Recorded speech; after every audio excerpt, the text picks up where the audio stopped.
안녕하세요. 슬로우 주식입니다. 12월 15일, 오늘 영상, 잠시 찍는 거는요, 증시에 대한 개인적인 생각입니다. 지금 증시가 박스권을 치고 있고, 미국은 올라가고 있지만, 우리나라 같은 경우는 힘이 좀 많이 모자란 편이죠. 어제부터인지 외인들의 자금이 그래도 좀 들어와 주고 있는 모습을 보이고 있지만, 증시의 큰 상승은 일어나고 있진 않습니다. 그래서 증시의 방향 이런 걸 잠시 생각해 보는 시간을 갖는 영상을 한번 같이 보도록 하겠습니다. 그런데 좀 그냥 재미로 들으시면 재미있으실지 모르겠지만 이 영상을 지금 찍는 게 두 번째입니다. 영상을 한번 찍었는데요. 녹화 버튼을 안 누르고 혼자 떠들었습니다. 점심 안 먹고 영상을 먼저 찍어서 올려드리려고 그렇게 계획을 하고 영상을 찍었는데 영상을 거의 마칠 무렵 녹화 그쪽을 봤는데 녹화가 안 되고 있었습니다. 엄청나죠? 막 소름 끼칩니다. 예, 그래서 그냥 대충 컵라면에 밥 먹고 영상 다시 촬영하는 겁니다. 한번 제가 뭐 전문가도 아니고 뭐 100% 잘하는 것도 아니고 뭐 100% 맞히는 것도 아닙니다. 다만 그래도 한번 이야기 같이 나눠보는 시간, 한번 제 의견 한번 전달해드리는 시간 갖도록 하겠습니다.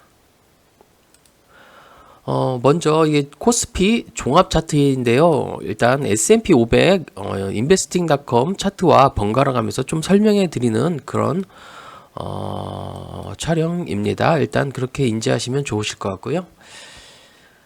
우리나라 같은 경우는 트럼프 집권 시기 때 일단 상승을 했지만 미중 무역 갈등으로 인해서 저희는 하락했습니다. 이 하락한 이유가 우리 같은 경우가 원래 무역 수출 1위 국가가 중국이었습니다. 그런데 미중 무역 갈등으로 인해서 관세 붙고 뭐 붙고 어쩌고저쩌고 해서 일단 우리나라에도 우리나라 같은 경우는 수출로 먹고 사는 나라이기 때문에 좀 타격이 있었습니다. 그래서 증시가 하락 방향을 보이고 있다가 그 와중에 다시 코로나라는 일단 코로나 바이러스라는 그런 악재가 터져서 증시가 많이 하락을 하였습니다.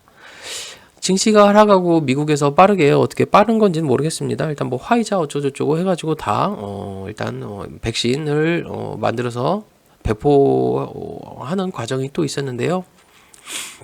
일단 뭐 코로나를 떠나서 그 이후 국가죠. 미국이나 우리나라 전 정권에서도 돈을 풀었습니다.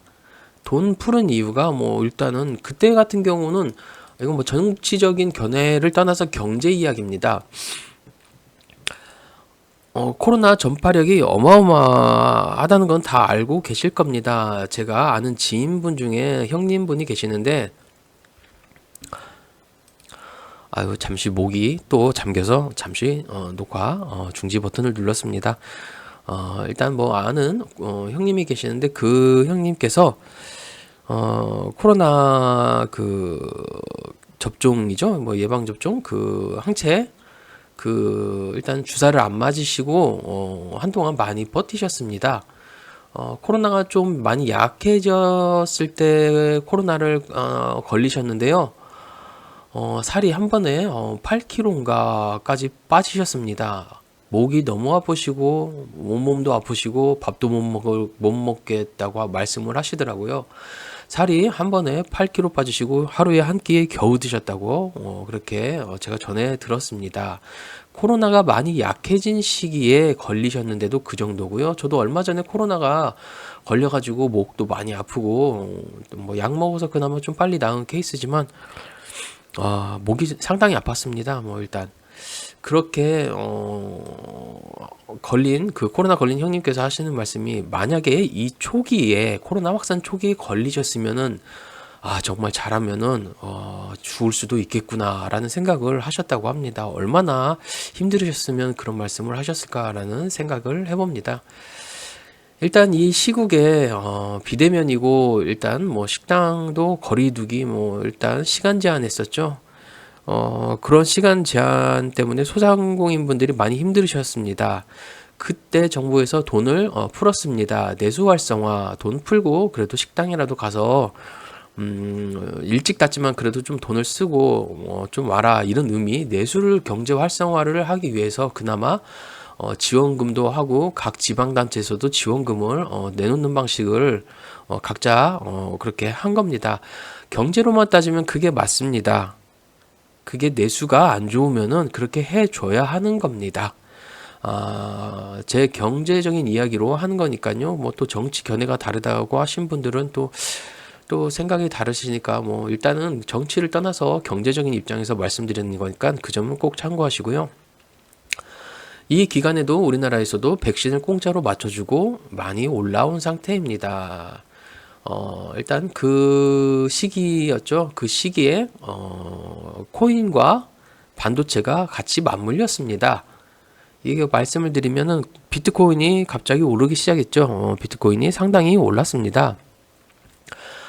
그리고 비트코인 열풍이 되니까 너도 나도 채굴하겠다 해서 중국 같은 경우는 채굴장이 따로 있었죠. 뭐 우리나라 같은 경우도 채굴장이 있었던 걸로 알고 있는데요.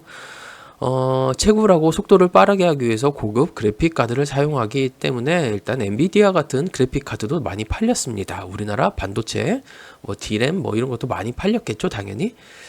그렇게 되니까 반도체가 사상 매출을 찍었습니다. 그렇게 코인과 반도체, 채굴 그렇게 연관돼서 그리고 내수를 끌어올리기 위해서 돈 풀기 그런 과정이 섞이다 보니까 시너지 효과가 난 겁니다. 거기에 한 가지 더 한다면은 잠시만요. 목이 또 메이네요. 거기에 한 가지 더 한다고 하면은 기후가 뭐 점점 온도가 올라가고 있다라는 거에 맞물려서 신재생 에너지라는 그런 세계적으로 이슈가 되었습니다. 그래서 뭐 수소, 전기, 풍력, 태양광 이런 게 논의가 되고 그렇게 유럽에서도 그렇게 신재생 에너지로 생산하는 그런 거를 더 감면해 주겠다. 나머지는 부가를 세게 하겠다. 이런 말을 많이 했습니다. 그러다 보니까 신재생 에너지 쪽이 이슈가 떠서 태양광 쪽도 같이 움직이기 시작했죠. 예, 뭐 태양광, 풍력 많이 움직였습니다. 그런 이슈들이 복합적으로 섞여서 이게 산업을 끌어올린 겁니다. 주식이라는 거는 테마성이 강하기 때문에 그런 테마가 강하게 끌어올려서 모든 게 한 번에 올라간 겁니다. 그에 따라서 뭐 전기 자동차 테슬라 같은 경우가 수혜주죠. 테슬라 같은 경우는 리튬 배터리로 일단 중국 시장을 빠르게 도전해서 거기에서 성과를 많이 봤습니다. 일단 빠르게 수익을 나고 일론 머스크라는 사람이 코인도 잘 이용했죠. 일단 뭐 천재 아니면은 좀 약간 그 PSY인가요? 그쪽일 수도 있다라는 뭐 말이 돌고 있습니다. 뭐 100%인지는 모르겠습니다만 그래서 일론 머스크가 코인에 대한 바람을 더 불어넣었죠. 뭐 도지코인 좋네 어쩌네 하면서 뭐 일단 그렇게 코인으로 뭐 자동차를 사게 해주겠다 하면서 사게 해주는 게 아니라 상품 뭐 펜던트 같은 걸 팔았죠. 좋게 보면 사업가고 나쁘게 보면 사기꾼입니다. 그렇게 엮여서 미국 시장도 어마어마하게 올랐습니다. 일단 우리나라 시장 오르는 이유에 대해서 말씀드렸고요. 그게 통합적으로 미국 시장에서도 적용된 겁니다. 일단 S&P 500 차트를 한번 같이 보도록 하시겠습니다. S&P 500 차트입니다. 일단 보시면은 뭐 제가 미리 좀 줄을 그어놨는데요. 미중 무역 갈등으로 인해서 미국 증시가 크게 올랐습니다. 일단은 미국에 투자하라라는 트럼프의 발언과 함께 미국은 좀 더 강한 증시를 상승세를 보였습니다. 다만 미국도 코로나는 못 피해갔죠. 코로나로 인해서 다시 미국의 돈 풀기가 시작되었습니다. 아까 설명한 대로 우리나라처럼 미국은 더 돈을 많이 풀었습니다. 돈 풀기와 아까 말씀드린 대로 다시 테슬라 전기차의 판매량 그리고 그래픽카드 엔비디아의 상승세, 반도체의 상승세 이런 게 다 이끌어 올린 그런 증시를 나타난 게 차트입니다.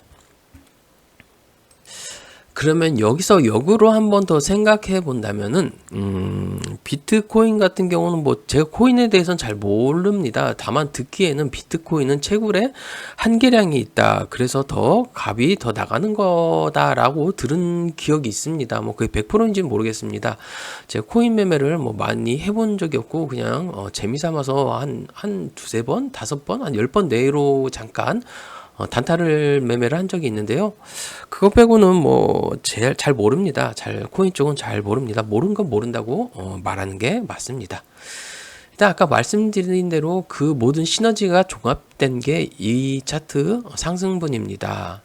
이 상승분에서 일단은 인플레이션이 올라가게 됐죠.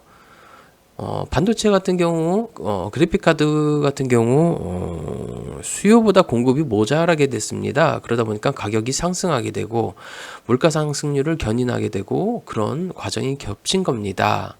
돈 풀기도 물론 한몫했습니다. 그런 과정에서, 일단은 뭐 고점을 찍은 후에, 금리가 너무 많이 오르다 보니까, 실업률이라는 게 나타나게 되는 거죠. 기업들은 일단 금리가 높으면 이자 비용을 내야 됩니다. 내야 되다 보면은 일단 제일 먼저 아끼는 게 인건비입니다. 물가가 상승하면은 우리가 싼 거를 사게 됩니다. 제가 영상 올리는 도중에 의식주에 관해서도 많이 말씀드린 적이 있죠. 의식주는 뭐 사람의 뭐 3대 필수, 살아가는데 필요한 필수 요소죠. 그런 거에서 점점 가성비가 좋은 쪽으로 옮겨간다. 만약에 뭐 좀 좋은 카스테라 빵, 비싼 빵 먹을 거를 뭐 슈퍼에서 파는 좀 더 많이 들어가 있는 그런 빵을 먹는다거나 그렇게 사람들이 아끼는 과정을 들어가게 되는 겁니다. 그러다 보니까 기업들이 물량이 잘 안 팔리겠죠. 매출이 좀 덜 나올 겁니다. 일단 매출이 덜 나오다 보면은 이자 비용은 계속 내야 되고 고정비 형식으로 된 건 계속 내야 되고 그러다 보니까 인건비를 줄일 수밖에 없습니다. 그래서 대량 해고가 나타나는 겁니다. 금리 인상과 함께 대량 해고가 나타나니까 뭐 일단 지수가 내려가는 방향은 자연스럽게 생겨나는 겁니다. 이렇게 금리를 높여서 일단 뭐 CPI 인플레이션을 조금씩 낮추는 현상을 만든 후 나머지는 기대감으로 또 올라가게 된 겁니다. 연착륙이 가능할 거다라는 그런 기대감에 좀 오르고 있는데요.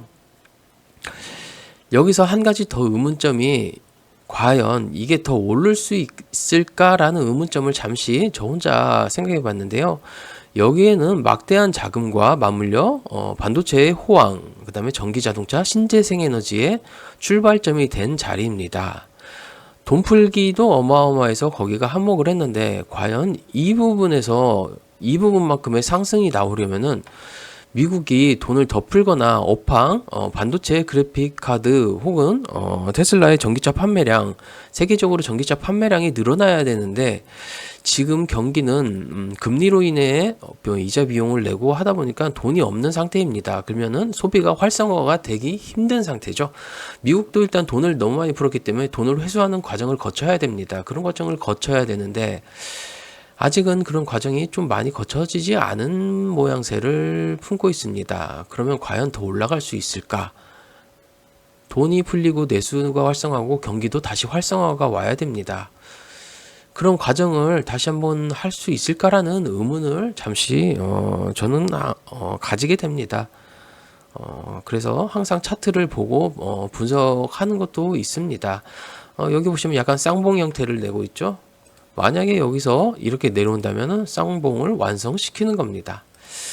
일단은 증시가 올라가고 다시 내려오고 기대감에 다시 올라가는 그런 모습을 설명해 드렸죠. 증시가 왜 올라갔는지 그리고 증시가 왜 내려왔는지 그리고 다시 올라갔는지 기대감이 올라간 겁니다. 이건 기대감과 AI 그 열풍에 좀 더 올라간 거니까요. 그렇게 일단 생각하고 계시면 될 것 같고요. 나머지 자료 한번 또 보도록 하겠습니다. 트레이딩 이코노믹스입니다. GDP 대비 미국 연방 정부 총 부채입니다. 22년이죠. 일단 22년까지 나왔는데요. 미국은 22년 GDP 대비 정부 부채가 국내 총 생산의 129%를 기록했습니다. 라고 하네요. 일단 보시면 부채가 어마어마하죠. 20년에 돈 풀기를 한 겁니다. 돈을 찍어서 마구 뿌린 거죠. 여기서 보시면 13년, 14년, 15년, 16년, 17년, 18년, 19년도에 100대를 거의 유지했습니다. GDP 대비 100%를 유지했는데 갑자기 순간 한 번에 20% 이상이 급등했죠. GDP 대비 부채율이 많이 급등한 겁니다. 그만큼 미국이 돈을 많이 풀고 아직은 회수를 많이 못했다는 이야기입니다. 이 부채를 끌어안고 과연 미국이 더 갈 수 있을까? 미국이 어느 정도 돈을 더 찍어낼 여력이 있을 것인가? 라는 건 한번 더 생각해 봐야 할 일인 것 같습니다. 일단 22년도까지 나왔으니까요. 23년도 올해 말에 또 나오겠죠. 다시 한번 또 보시면은 미국 개인 저축 금리입니다. 미국 가계 저축률은 2023년 9월 3.7%에서 10월 3.8%로 상승했다라고 하는데 2023년입니다. 이게 보시면은 좀 크게 봐야겠습니다. 10년 볼까요? 10년 동안 10년 동안 보시면은 미국 저축률이 일단 이게 좀 애매합니다. 이게 5년 정도 보실까요? 2020년에 미국이 돈 풀기를 시작했죠. 코로나 때문에. 돈을 풀기 시작하니까 그거를 저축을 많이 했을 겁니다. 일단 꽁돈 생기니까 저축하자. 그리고 비대면과 거리두기로 인해서 일을 잘 못하고 그리고 정부에서 준 돈으로 한동안 먹고 살 수 있으니까 일을 안 하고 소비를 하게 됩니다. 돈이 다 떨어지니까 다시 일을 하겠죠. 일을 하는데 여기서 보시면은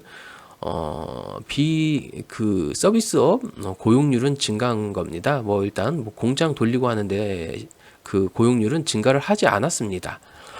거기에서 돈을 잠시 벌면은 다시 물가가 비싸니까 일단 또 돈을 꺼내 써야겠죠. 이게 되게 좀 재밌는 게 미국 가계 CPI 주택 요금이라고 있는데요. 그걸 보시면은 아마 월세를 뜻하는 겁니다. 이게 쭉 올라갑니다. 계속 올라갑니다. 우상향하는 모습이 보입니다. 그럼 월세도 비싸지니까 물가가 상승하고 월세도 비싸지니까 저축률은 점점 줄겠죠. 아마 돈이 많이 나가는 겁니다.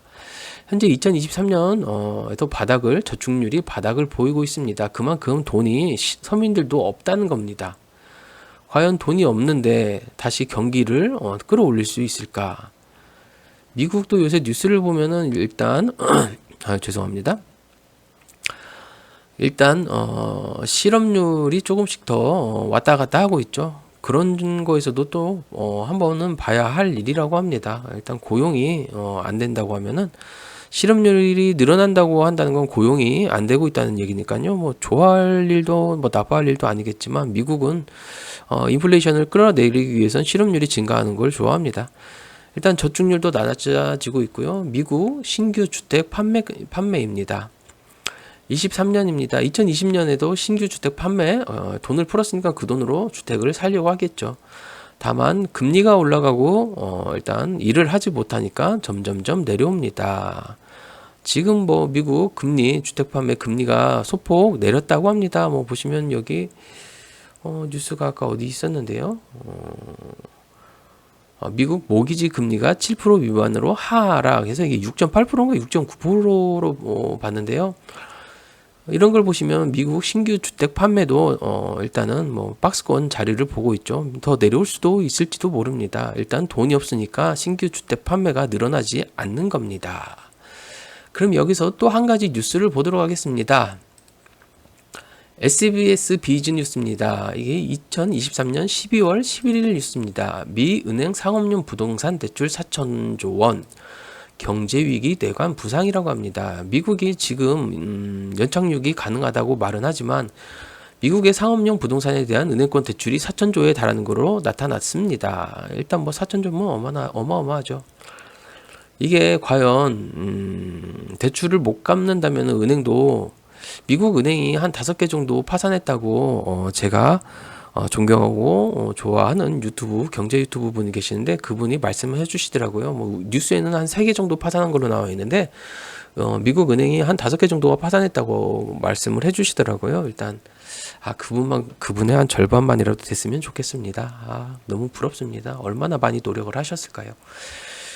일단 미 은행 상업용 부동산 대출 4천조 원이 터지면은 이게 뇌관작용을 해서 아마 은행의 연계 파산이 일어날 수도 있습니다. 미국은 지금 아까도 보셨지만 총부채도 이렇게 많이 늘어났는데 이거를 감싸주기 위해서 과연 정부가 돈을 더 풀 수 있을까라는 것도 의문을 가져야 됩니다.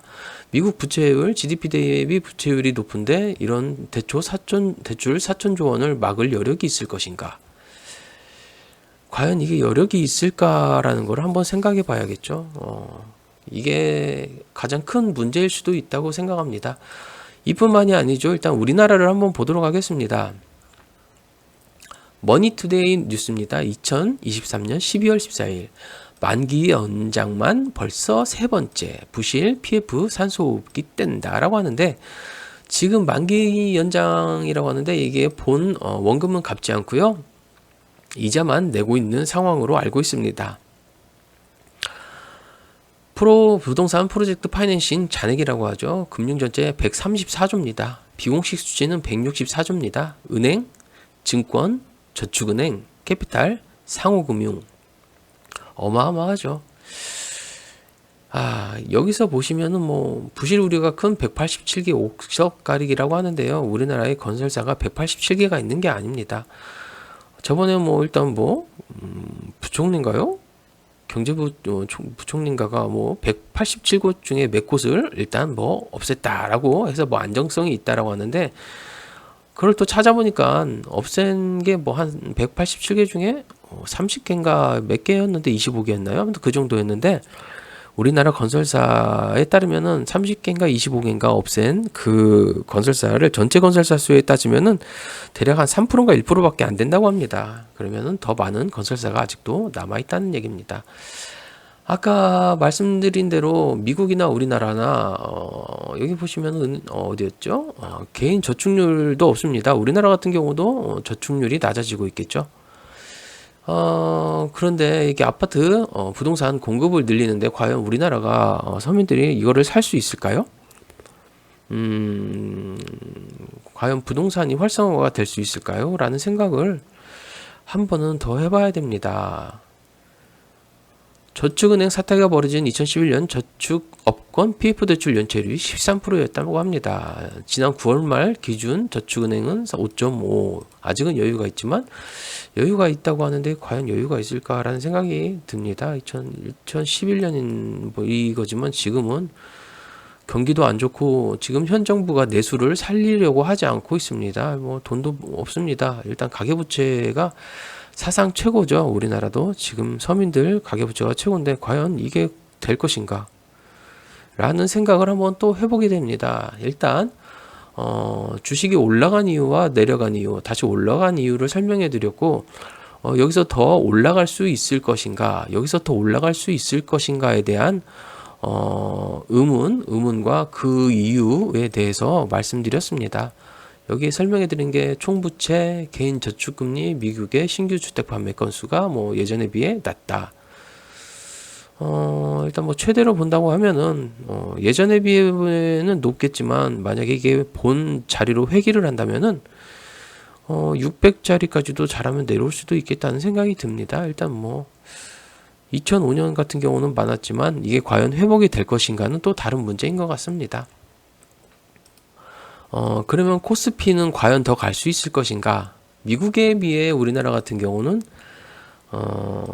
국제통화도 아니고 수출로 먹고 사는 나라고, 거기에 대중국 수출이 1위였는데 대중국 수출을 거의 단절하듯이 했죠. 뉴스를 봤는데 중국과의 거래에서 무역 적자로 돌아섰다고 합니다. 우리나라가 중국에 대해서는 항상 거의 흑자였는데 이제 중국에서도 적자로 돌아섰다고 합니다.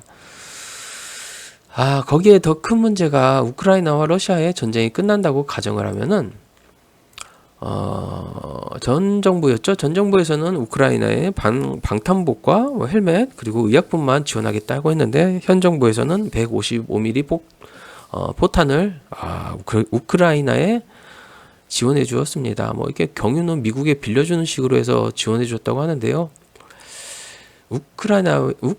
우크라이나와 러시아의 전쟁이 끝나면 과연 러시아가 우리나라와 무역 거래를 할 것인가는 또 두고 봐야 할 일인 것 같습니다. 일단 포탄이 넘어간 이후 현대자동차가 러시아에서 철수를 했습니다. 반감이 많이 가겠죠. 푸틴이라는 사람이 그 사람은 또 맘먹으면은 사람이 뭐 사람 죽이는 건 일도 아니겠죠. 뭐 자국민들 뭐 그냥 훈련인 줄 알고 갔다가 전쟁을 시작하게 된 그런 나라니까요. 그런 것을 종합적으로 볼 때 과연 어떤 이슈가 증시를 끌어올릴 작용을 할 것인가 라는 거를 한번 생각해 보신다면은 그나마 좀 대비를 하지 않을까라는 생각이 듭니다. 무언가 확실성보다 확실성이 이만큼이면은 불확실성이 만약에 이거보다 더 큰 이 정도라고 하면은 자기 자금이 다시 이 정도라고 한다면은 이 자금의 절반 정도는 항상 예수금으로 놓는 그런 관점을 보이셨으면 좋겠습니다. 증시 방향이 지금 힘이 없습니다. 보시면 뭐 여기서 더 올라간다면 뭐 대칭 이론이죠. 이제 지수 차트 분석으로만 좀 가다 보면 대칭 이론을 따진다고 하면은 뭐 여기서 여기까지는 올라갈 수 있겠죠. 2700선까지는 다시 올라갈 가능성은 있지만 100%는 아닙니다. 과연 이게 올라갈 이슈가 더 있을 것인가 라는 것도 한번 더 고민해 봐야 할 것 같습니다. 증시의 방향성이라는 거는 결론은 불안할 때는 예수금을 쌓아두고 방향성이 정해지고 무언가 호재거리가 생기고 그런 다음에 들어가도 늦지 않습니다.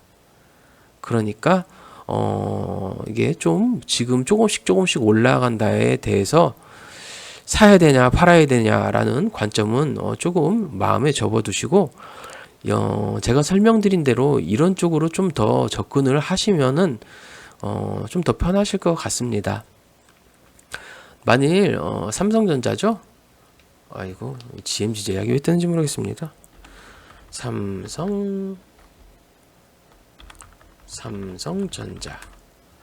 삼성전자 같은 경우도 박스권을 유지하고 있습니다. 뭐 일단 힘이 없죠. 일단 박스권을 탈출하려고 음봉 모습이 보이고 외인들이 들어오는 모습 때문에 보이고 있지만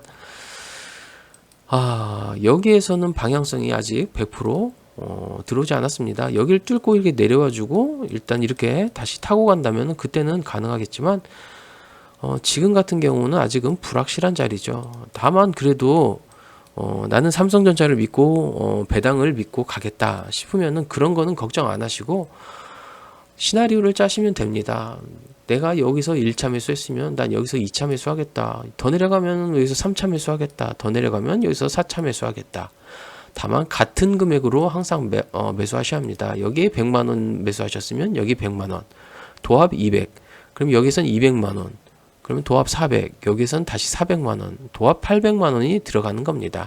그래야 평단가가 낮아지고 다시 배당을 받으면서 버틸 수 있는 여력이 생겨나는 겁니다. 이런 점을 보시면은 뭐 어떻게 도움이 되셨을까 모르겠습니다. 제가 말씀드리는 게 다만 배당주라고 해서도 다 좋은 건 아니니까 그 점은 꼭 참고하시길 바랍니다. LG 생활건강 얼마 전에도 삼성전자와 비교해 드렸죠. 제2의 뭐 영풍재질이라고 말해도 될 듯 합니다. 뭐 178만 원짜리가 34만 5천 원, 이 정도까지 내려왔으니까요. 이것도 배당은 많이 주는 편이었습니다. 예전부터. 보시면은 배당이 만원대였습니다. 뭐 예전엔 4만원도 아니군요. 여기는 만원대. 근데 지금은 배당이 점점 줄어들고 있죠. 그만큼 경기가 안 좋다는 겁니다. 그러니까 자기만의 소신을 가지고 배당을 노리면은 배당주를 잘 골라서 밑으로 내려갈 때마다 사겠다. 그리고 정말 내가 이 배당으로만 버틸 것 같으면 이것을 가지고 나는 끝까지 그냥 팔지 않고 시세 차익은 보지 않고 시세는 난 상관없다. 배당만 잘 다오. 이런 종목을 고르시는 게 맞을 수도 있다는 생각이 듭니다. 다만 여기에서 여기까지 올라가면 182%입니다. 이럴 때는 당연히 시세 차익을 내야 합니다. 그리고 다시 배당을 준다면 밑에서 다시 잡으시면 되겠죠. 제가 차트 매매를 하는 이유가 그런 겁니다. 항상 주식이라는 거는 이런 파동이 존재하는 겁니다. 올라갔다 내려갔다 올라갔다 내려갔다 올라갔다 내려갔다 올라갔다 완전 내려갔다.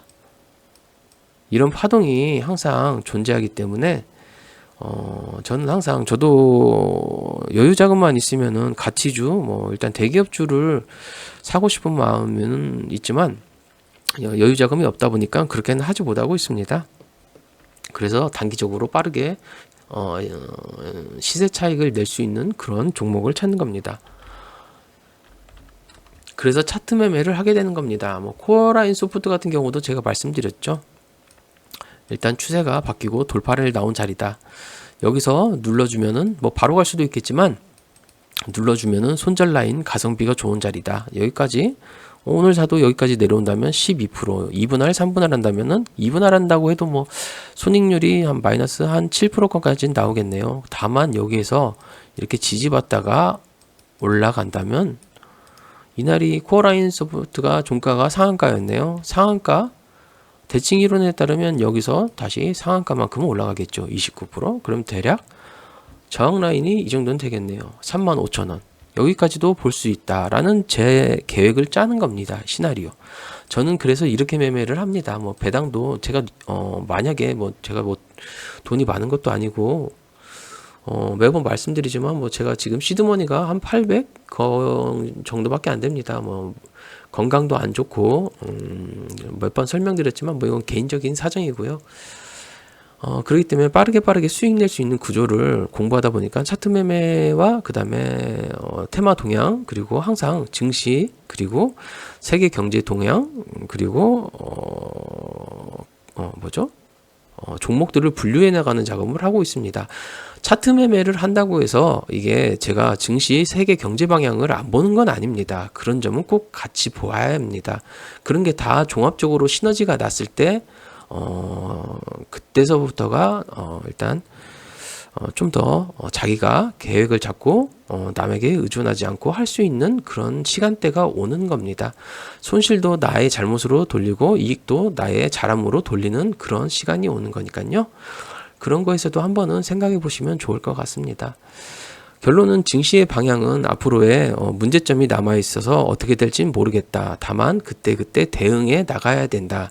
주식이라는 것은 대응의 차원이다 라고 말씀드리고 싶습니다. 내가 이 종목을 믿는다면 하루하루 일비 안 하시고 그냥 굳건한 기준을 가지고 자신만의 기준을 가지시고 꾹꾹 밀고 나가셨으면 좋겠습니다. 벌써 영상 찍으니까 32분이 지났네요. 원래는 짧게 설명해 드리려고 하려고 했는데요. 그래도 제가 좀 감사하는 분이 항상 제 이웃이시면서도 구독해 주시면서 항상 의견을 나눠주시는 그 선부동님께서 혹시 좀 이런 점에서 궁금해 하실까봐 제가 영상을 찍게 되었습니다. 좀 도움이 되셨으면 좋겠습니다. 그리고 혹시 그 블로그 내용들 좋아하시는 분들이 계시면은 선부동 주린이라는 블로거님이 계시는데요. 내용이 알차고 담백하고 좀 재밌습니다. 본인의 소신과 의견이 많이 들어가 있고 일상생활 관련해서도 많이 들어있으니까요. 거기에서 한번 찾아가셔가지고 하루 그냥 일상생활이나 주식에 대한 견해도 많이 가지고 계신 분입니다. 그러니까 꼭 한번 보시길 바랍니다. 이상으로 12월 15일 증시의 방향성에 대한 이야기를 나누었습니다. 그리고 증시의 방향성은 대응이다 라고 말씀드리고요. 이것으로 영상 마치도록 하겠습니다. 시청해 주셔서 감사합니다.